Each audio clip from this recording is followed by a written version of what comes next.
My friends, our guest this morning, this beautiful sunny spring Sunday morning on Schmoozin' with Shmuel, is a man who has led solo piano concerts at Carnegie Hall, at Alice Tully Hall, at the Kennedy Center. He has played worldwide. The New York Times calls him flawlessly poised with elegance and brilliance. And he is a Sephardic Jew going back to the Spanish Inquisition. His name is Eric Jaime. Himi. Did I say Jaime? I meant to say Eric Himi. Eric, Boker Tov, good morning and welcome to Schmoozin' with Shmuel. Hey, it's a pleasure to be here. Now, Jaime is, a nickname for Jews, which we don't say, so thank you for correcting me. Well, it's the I as in the Spanish pronunciation, like Paris, Imi. Just think dreamy Himi. So, Eric, thank you. Eric Himi, and your family is originally from Spain. And how did you get from Spain to become a concert pianist in Alice Tully Hall? Well, by courtesy of the Queen Elizabeth. She basically told everybody to leave. And where did your family go then? Well, then we had to cross the Mediterranean, and we arrived in, I was, of course, just a thought, but we arrived in the mysterious shores of Morocco, and then we were able to create and preserve our culture there, and there's some interesting history there, and beautiful country, Morocco. It's very much like California. One of the amazing things is that your family, when they were exiled 500 years ago and went from Spain to Morocco, basically like beggars running away, fugitives in the middle of the night, and now, more than 500 years later, Eric Himi is being brought back to play a concert in Marrakesh. I mean, that's an overwhelming, I think, connection. Well, it's a tale of two cities. That's true. Maybe what's the date of that concert? We don't know offhand, right? Yes, we do. April 8th. April 8th. So at the Palais.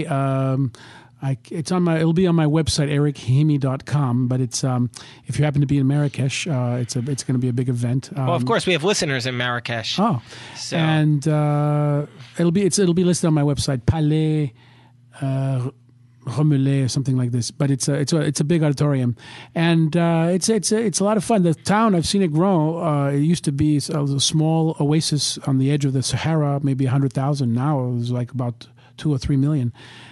How did you come to know that your future lay in being a pianist? Do you think that this is the path that many young Jews take today, or how did you get on this path? Well, I just was attracted to music from very early on.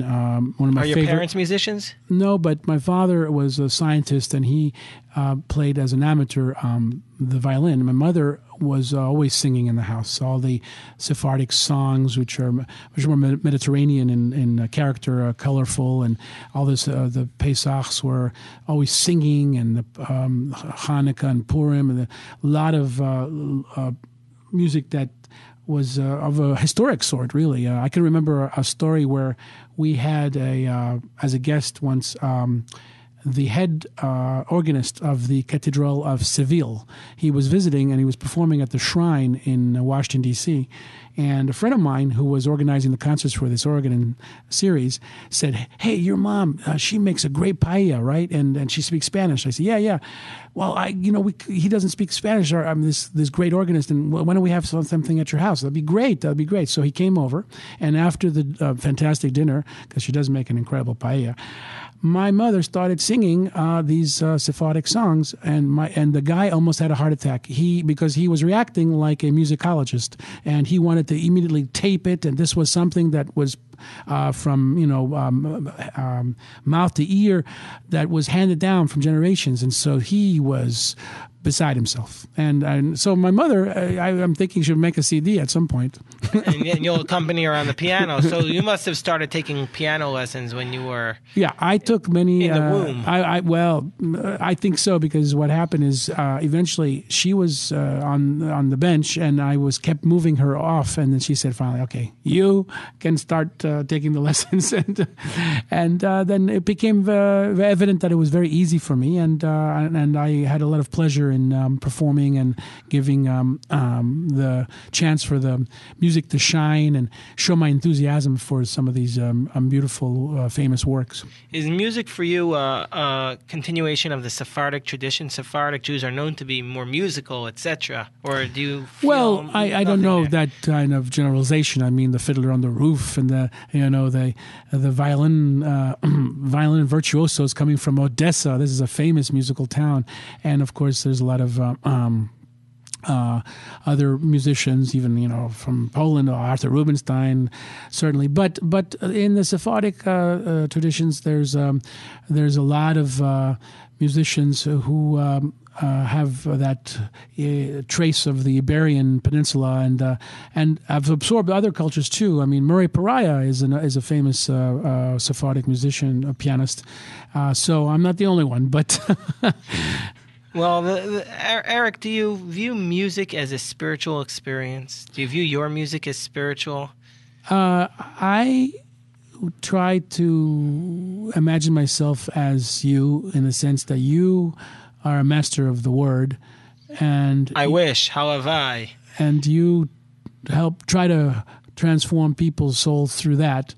This is a very strong force, that power of the word, and so I do it, or try to, through the vibrations of sound, and sometimes, of course, music has been said to defy words. You cannot describe it through words, so it's a more visceral experience. And so the question then becomes, like, for you, what was the most spiritual experience you've had playing music? Was it when you felt moved by an audience, or was it as a youngster? I think it's when I'm Is there a at moment? one with myself. When sometimes I have had the greatest performances. I wish they could be on stage, but they have been maybe at some point where I'm in union with the person who wrote this music, and as though